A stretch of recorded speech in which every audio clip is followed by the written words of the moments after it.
Бажаю здоров'я, шановні українці, українки. Good health to you, fellow Ukrainians. A brief report on this day.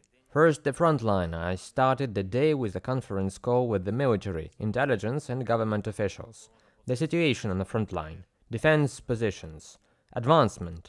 Our offensive actions. Supplies for the warriors. We are actively shaping the content of new defense packages from our partners.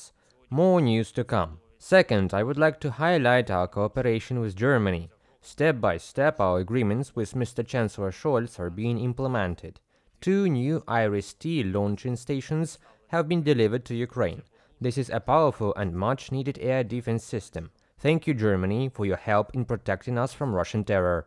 Third, traditionally in St. Sophia of Kiev, I accepted credentials from new ambassadors who arrived in Ukraine: Germany, Indonesia, Sweden, Chile, Colombia, Peru. Of course, I spoke with all the new ambassadors today. Fourth, several substantive meetings with the government, a separate meeting with Prime Minister Shmyhal, logistics for Ukraine, for our manufacturers, export issues, additional support for our defense, strengthening Ukraine together with our neighbors in the European Union. Then an expanded meeting with the Prime Minister, the Ministry of Strategic Industries, the Ministry of Defense, the Ministry of Foreign Affairs, and the relevant deputy heads of the office. We discussed the Defense Industries Forum.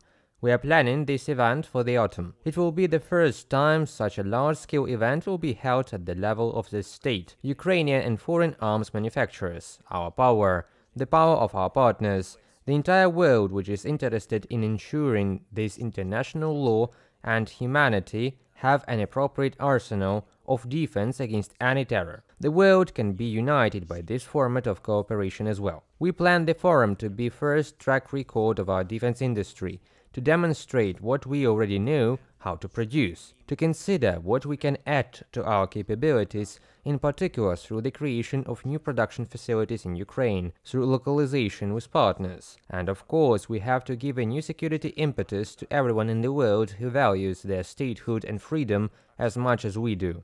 Nations have the right to defense. We are building the arsenal of the free world together. The fifth one.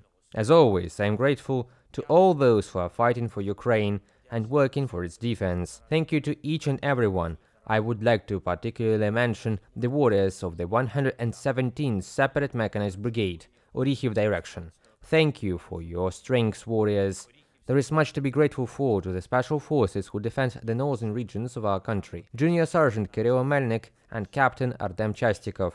Thank you, guys. The 3rd Operational Brigade of the National Guard, the 66th Separate Howitzer Artillery Division of the 406th Brigade, and the 3rd Artillery Division of the 44th Brigade. Thank you all, warriors, for your accuracy and ability to destroy the occupiers. And it is once again an honor for me to recognize the warriors of the 36th Separate Marine Brigade. Thank you. Glory to all our heroes. And a few other things.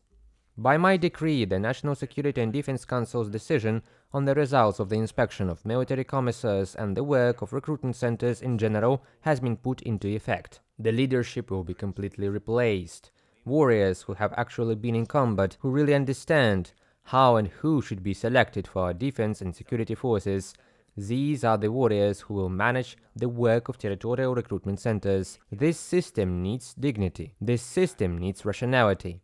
This system needs the ability to provide the front line with people who can reinforce our defense. In every combat brigade I visited this week, 16 in total, warriors talked about problems with recruitment. These problems begin with the way military enlistment officers work. Their work must change, and it will, thanks to combat officers. I have just signed one of the key laws that Ukraine needs to start negotiations with the European Union on our country's accession. Negotiations are to start this year. The law guarantees a transparent, professional, and fair selection of judges of the Constitutional Court. Our country is one step closer to joining the European Union.